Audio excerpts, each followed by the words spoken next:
untuk peribadatan, boleh sharing dari Dr. Yoselin mungkin langsung. Oke, terima kasih. Dari kami Ikatan Dokter Advent Jakarta, ketika gereja sudah siap untuk melakukan semua protokol yang diberikan atau yang disarankan ini, silakan membuka gerejanya atau mulai untuk berbakti bersama. Tapi kalau misalnya ini ada juga pertanyaan yang nyambung dari Ibu Nelly, dia katakan bila gereja hanya bisa memenuhi 60%, apakah gereja tetap bisa? Masalahnya COVID ini nggak setengah-setengah. COVID kalau udah kena langsung 100%. Jadi ketika kita tidak siap untuk membuka gereja, saya dan semua teman-teman saya yakin menyarankan sebaiknya kita bergereja lewat rumah saja. Mungkin ada dari yang lain. Terima kasih.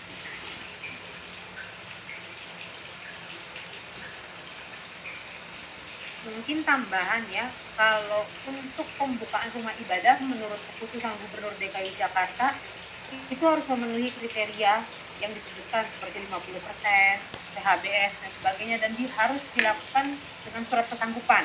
Penanggung jawab atau pimpinan rumah ibadah harus membuat surat kesanggupan karena akan ada yang diberikan berupa sanksi tertulis kalau untuk peraturan Gubernur DKI, dan di Gubernur Jawa Barat ada berupa sanksi administratif yang akan dikeluarkan, bisa berupa denda atau juga teguran.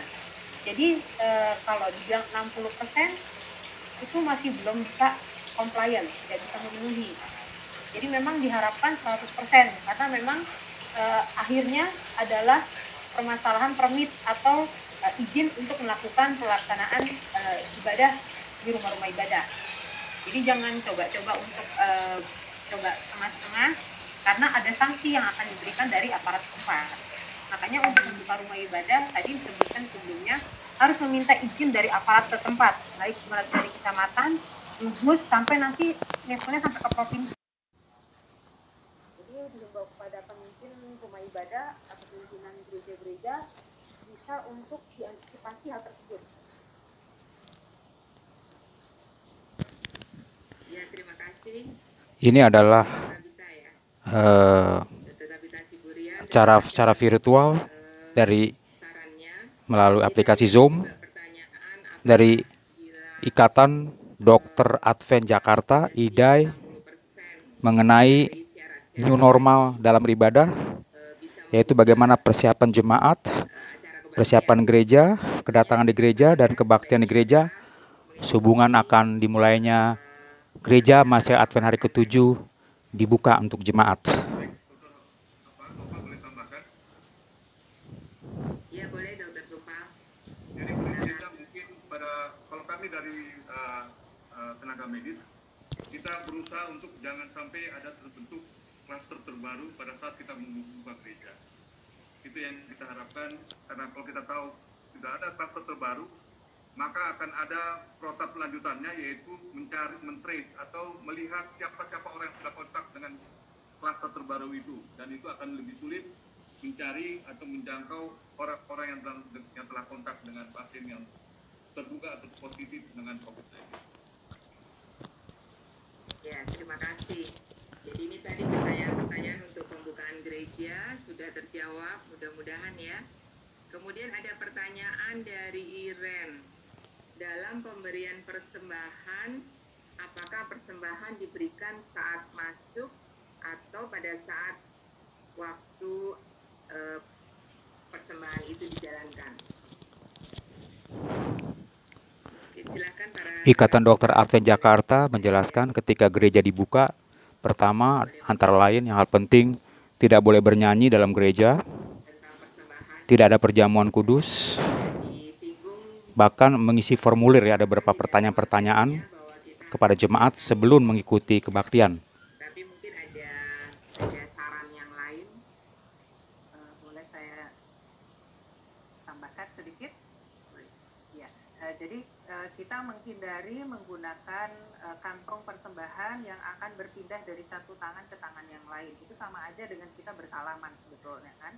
Jadi akan sangat mudah terjadi penularan COVID-19 dari kantong persembahan. Oleh sebab itu persembahan tidak dijalankan di dalam ruang gereja. Kalau ditaruh box itu di depan pun akan membuat orang saling lalu lalang berhadap-hadapan. Itu juga kita hindari. Kita tidak mau ada droplet yang akan dari napas seseorang kena ke napas orang lain. Jadi kotak persembahan disediakan di depan pintu masuk dan diserahkan oleh jemaat pada saat dia datang. Jadi tidak ada kontak 2 kali 3 kali, jadi pada saat dia jalan dia masukkan. Kotak persembahan usahakan bukan dengan bukaan yang kecil sehingga ada tangan yang harus memegangnya. Usahakan yang mudah untuk memasukkan uang, baik dalam bentuk uang cash atau mau dalam amplop yang sudah disiapkan dari rumah, silahkan. Tetapi tidak ada yang dipegang-pegang lagi. Jadi kita menghindari penggunaan kantong persembahan.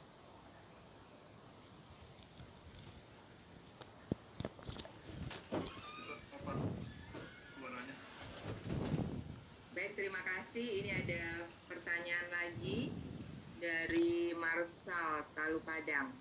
Apa ada pengaturan untuk parkir mobil atau motor bagi yang membawa kendaraan? Ini tentang kedatangan lagi ya, kedatangan di gereja. Apakah ada pengaturan untuk parkir mobil atau motor bagi yang membawa kendaraan? Boleh dijawab, dokter? Ini kita para narasumbernya banyak, cukup banyak. Boleh Dokter Tabita? Ya, kalau untuk dari surat edaran Menteri Agama sendiri sudah dinyatakan memang dan di Pergubnya DKI kalau untuk pembatasan tempat parkir dibuat sejarang mungkin. Memang tidak disebutkan seberapa jarang, tapi dikatakan memang ditegaskan sejarang mungkin dan agak jauh dari tempat perbaktian. Jadi kalau bisa memang dibuat sejarang mungkin karena keterangannya bisa disebutkan sehingga tidak menimbulkan kerumunan saat selesai perbaktian. Jadi memang nanti kebijakan sendiri kepada tiap-tiap jemaatnya tolong disusun atau diatur sebaik mungkin sampai dia bisa menjaga jarak antar satu kendaraan. Karena yang dikhawatirkan adalah saat kembali atau saat kembali dari rumah ibadah menuju tempat parkir yang ditakutkan adalah dan yang dikhawatirkan adalah berkerumun. Jadi kalau bisa, kalau ada parkiran motor, antara satu motor dengan motor yang lain tolong diberi jarak. Minimal sama 1,5 meter sampai 1 meter sampai 2 meter.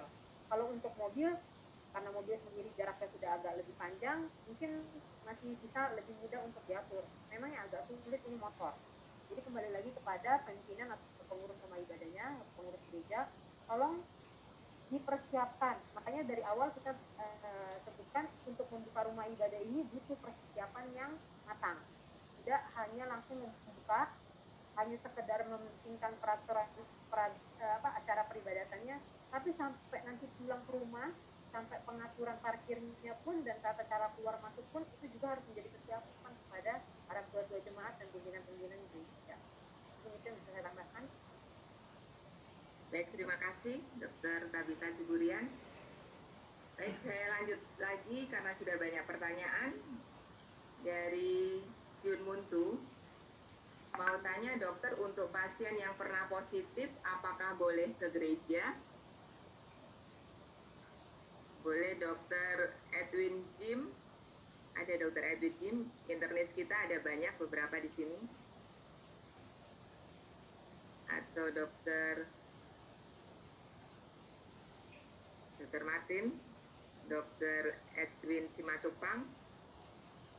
Saya kebetulan, nah ini saya bersaksi sambil dokternya masuk ya. Saya kebetulan pasien yang pernah positif. Jadi memang kalau kita positif tentu akan dicek PCR ya, PCR evaluasi beberapa kali, minimal 2 kali sampai negatif. Mungkin itu saya bisa jawab, mungkin boleh ada keterangan tambahan dari Dr. Edwin Jim. Ya, terima kasih Dr. Nova. Ya, jadi untuk mungkin ada anggota jemaat yang kebetulan pernah positif, jawabannya adalah kalau dia periksa swab PCR sudah 2 kali negatif, itu sebenarnya sudah cukup aman. Namun jika kita ingin untuk lebih aman lagi, setelah hasil yang kedua negatif, sebaik itu dia tunggu sekitar 14 hari, baru dia bisa masuk ke gereja. karena setelah 2 kali negatif itu belum fix 100% bersih. Mungkin saja ada beberapa virus sedikit yang masih dalam tubuhnya, sehingga diharapkan dalam 2 minggu setelah sel kedua negatif itu betul-betul sudah clear. Jadi kalau sudah 2 kali negatif plus 2 minggu itu lebih aman. Mungkin demikian Dr. Nova. Ya, terima kasih. Jadi setelah 2 kali PCR negatif dan ditambah 2 minggu lagi isolasi mandiri.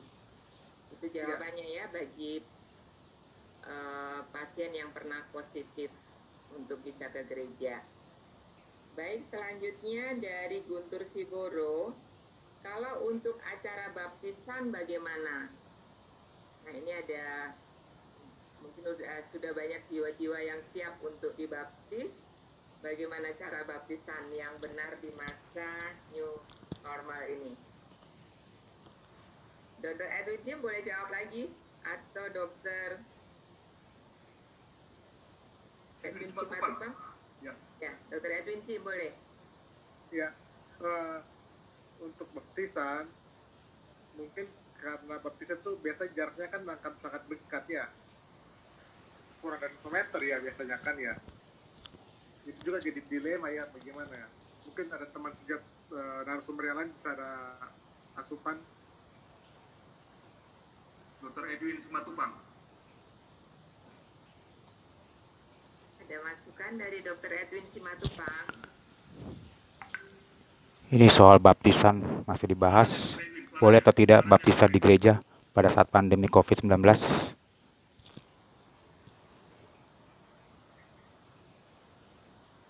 Dr. Edwin suaranya belum bunyi, belum di... Boleh di-unmute. Oke.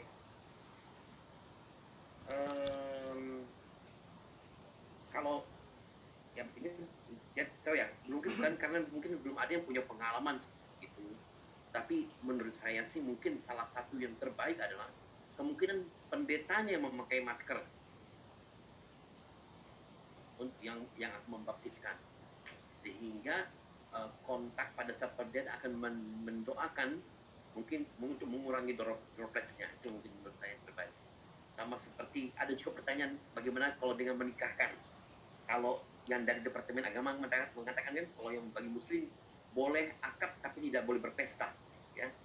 Jadi kalau memang pendeta mau mendoakan pakai jalan tapi tidak ada pesta. Jadi kalau bisa ya kemungkinan besar pendetanya yang menggunakan masker. Mungkin itu karena belum ada pola yang tepat. Terima kasih. Terima kasih. Ada lagi dokter? Saya kebetulan bawa masker N95. Mudah-mudahan bisa terlihat. Dr. Dewi Saron mau bicara. Dr. Dewi Saron. Oke, silakan. Dr. Dewi boleh. Ya, selamat malam. Saya mau menambahkan mungkin kalau untuk baptisan battery is low. Please recharge in time. Supaya memastikan bahwa dua-duanya memang Battery is low. Please recharge in time. tidak akan menularkan.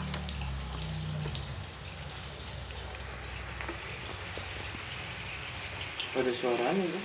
Battery is low. Ada Please suaranya. recharge in Hari time. setelah berlaku sistem lewat hari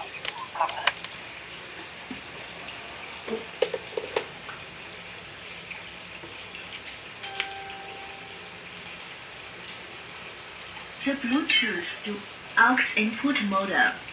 For configuration and recommendation for religious reader and faith-based community, dikatakan di situ memang perbaktian sebisa mungkin tidak melibatkan kontak fisik. Jadi berupa perjamuan suci, baptisan, ataupun mungkin pengurapan yang harus menyentuh tangan, menyentuh anggota tubuh, itu memang tidak diperkenankan.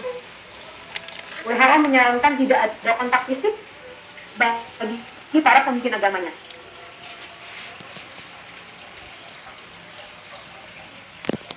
mungkin menambah sedikit. Boleh, silakan. Kalau untuk pernikahan, karena pernikahan itu kan sesuatu yang direncanakan. Karena dia direncanakan, maka tentunya bisa ada preparation juga untuk pemeriksaan PCR. Jadi sebetulnya kalau untuk pernikahan, karena memang pasti akan pasangan yang akan menikah dengan pendeta akan berada pada posisi yang dekat dan kedua orang tuanya. Nah, untuk itu memang harus bisa dipersiapkan dengan PCR. Tapi kalau baptisan dan perjamuan suci pasti memang harus ditunda. Terima kasih kepada Baptisan dan perjamuan suci, ada Dokter Advent Jakarta menyarankan supaya baptisan dan perjamuan suci dihindari sementara ini supaya tidak kontak fisik.